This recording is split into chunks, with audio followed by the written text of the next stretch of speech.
Mayang hapon sa tanan. Kana, padulo na gid mahuman kay ready taas na kayong tingog, no? So sa makausap, nagpasalamat ko og dako. Sir, mga sir, ma'am, salamat kayo sa imbitasyon nga inyo ang gihatag sa kuha sa panahon. So, mga ikong pasaylo daan nga na late ko. Pasaylo ag. Salamat ko una-una sa itong magtutudlo, no? Ma'am, saludo kayo sa inyo ha, sa inyong sakripisyo ha. Gihimo. Okay. Proud kayo sa inyong nga makahuman sa elementarya ang inyong ipangtudluan, no? So, sa tanan gyud, grabe ang sakripisyo sa mga maestro. Maestra magtutudlo. Okay? Gisakripisyo nila ilang pamilya, oras para lang yun ihatag, itudlo sa inyo nga makalampos mo sa inyong pag-eskwela. So, ikaduhan akong pasalamatan ang mga ginikanan kay suporta sa inyong mga anak nganong nakalampos sila sa elementarya. Kaya kung wala mo suporta, wala inyong mga anak din karon. Ikatuloy na akong pasalamatan ang mga estudyante nga maggraduar karong adlaw. Salamat sa inyong mga paningkamot para sa inyong ginikanan o para sa inyong ugma. Unta, kami sa council manghinaot nga dili kani ang sinugdanan o katapusan di ay para kabuto ng inyong mga pangandoy sa kinabuhi. Unya, ayaw sa gyud mo pagminyo, ha? Ayaw sa gyud ninyo sudli ang mga butang nga kabalo mong dili makahatag og maayo sa inyo, ha? Kay kasagaran karon, especially si mama, si papa, walay kasuporta, dili babag ang kwarta sa pagpaningkamot. So naman si mama, naa si papa, nga mo alalay sa inyo, ha? Manghinaot ko na kani dakong challenge sa inyo ha para makalampos mo sa inyong pag-eskwela. Dili lalim ang sitwasyon, no? Dili lalim karon nga panginabuhian, lisod kaayo. Maglisod pa man gani med engineer nga isa na lang amo ang anak nga mag-eskwela sa 4th year sa kolehiyo sa UM engineering nga di akong gikuyog-kuyog nako. So lisod pa man gani sa mua unsa pa kaha sa inyo nga pila mo ka buok igsuon sa usa ka pamilya. So, hangkit po na ako sa mga ginikanan, kung naaman sa kapitos, ayaw po ninyo itulak inyong mga anak sa kaminyoon kaya dili na mo ay solusyon. Ha? Dili na mo ay solusyon. Ang uban manggod, minyo na lang, sige, pagminyo na lang, para mabawas-bawasan ng ako ang pakaunon, hindi na mao. Nya ang maminyoan sa inyong mga anak, magulang rapod sa itong kapobrehon, nagdungag mo sa labad sa inyong ulo. Abi ninyong solusyon to siya. Ha, dili. Ako ang edad sa kong panganay, 27. Ikaduha na ako, 25. Ikatulo na ako, 23. Sige, jugog hangyo, ayaw sa din mo paghawa sa mo ang iliran. Kaya dili pa ko andam. 2030, kana, hala, pag-usa mo binyo, tanan para isa na akong sakit. Pero sa karon di pa ako kadawat nga magminyo akong mga anak.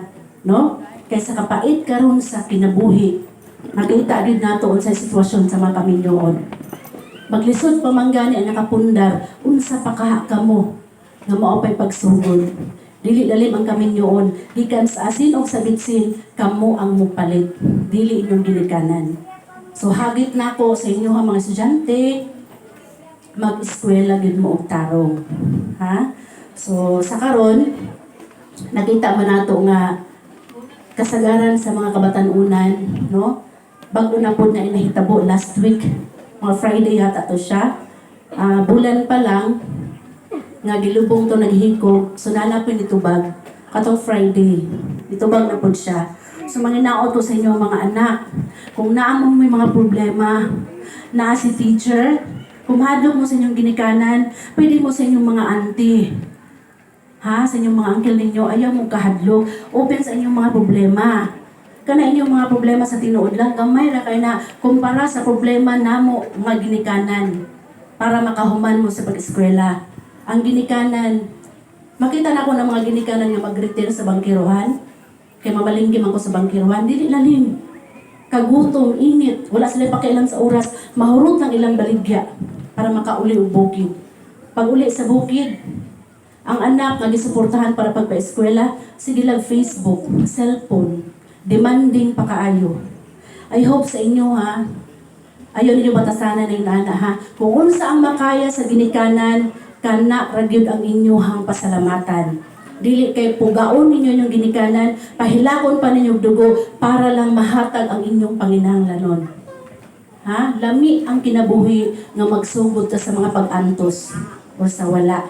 Ayaw lang yun himo ang rason nga sa kawadon maghikob. Ha? Di na mo ang solusyon ha? Mga anak, naminaw mo? Basig upo lang mo, nagiupuan na ginan yung upo. Ha? Mana kung naay problema, open mo kay teacher. Sa dili na si teacher sa kung sa puton. Kaya di biya lalim, daghan kain mo. Ako tula kong anak, mahimo po si Jantik, 50 buk, patay. Mag-unsa na lang ta, no? Dili lalim ang sitwasyon ni teacher, ha? So especially sa inyong mga ginikanan. Hangyo po ko sa mga ginikanan, suportaan gyud nato atong mga anak pag-abot sa edukasyon. Para pag-abot sa panahon, makahuman nag-eskwela, di man sa ingon nga maningilta sa atong gasto kay responsibilidad nato na ang ato alang ang paggiya sa ilaha, pagsuporta. Di man nato mahatag totally 100% ang ilang panginahanglanon, pero pinaagi sa maayong pagpadako, pag matutuo sa ilaha, diha nato makabot ang success nga atong gipangita, no? Especially na ang maginikanan na uban, wala ka human sa pag-eskwela. So challenge nato na sa atong sarili, hagit nato na sa atong mga sarili, nga dili nato i-compare atong sarili sa ilaha. Nga wala sila'y mahuman. Dili porkit magay ko nahuman, kabalo man ko mao dili na mao. Kay karon nga panahon, grado ang gipangita, ang makahuman ka sa pagtuon. Para dawaton ka sa pagtrabaho kung mga apply ka. No? So, tanawan ninyo si Sir. Grabe yung sakripisyo ni Sir. Unsa may naabot niya karon, di ba? Maka-proud. So, I hope mahimo ninyong inspirasyon si Sir sa inyong pagkinabuhi bilang estudyante. Ha? So, mga ginikanan, tabang, kung unsa man ang matabang sa council, no? Sa mua, di man tanan, makater, pero paningkamutan na mo kung asa or unsa among matabang sa inyo ha.